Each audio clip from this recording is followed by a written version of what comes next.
ریحان ایک کامیاب business man تھا۔ اس کے پاس دولت، شہرت اور ہر طرح کی آسائش تھی، مگر اس کے دل میں اپنی ماں کے لیے کوئی جگہ نہیں تھی۔ اس کی ماں جو اسے پالنے کے لیے دن رات محنت کرتی رہی ہے، بوڑھی ہو چکی تھی۔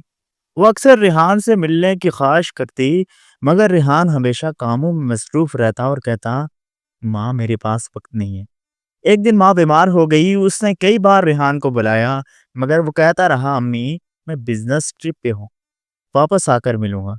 مگر جب وہ واپس آیا تو ماں ہمیشہ کے لیے جا چکی تھی۔ اس کے ہاتھ میں ایک پرانا خط تھا جو اس نے مرتے وقت لکھا تھا، بیٹا میں جانتی ہوں تم بہت مصروف ہو، میں نے تمہیں کبھی بوجھ نہیں سمجھا، مگر کاش تم ایک بار میرے پاس بیٹھتے، میری حالت پوچھتے، میرے دل کا حال سنتے۔ اب شاید میں تمہارے لیے وقت سے زیادہ قیمتی نہیں رہی۔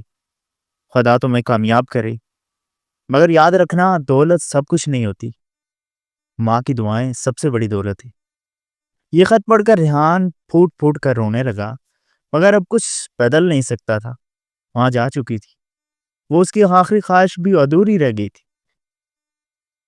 اس سے ہمیں یہ سبق ملتا ہے کہ والدین کے ساتھ وقت گزارنا سب سے بڑی نعمت ہے۔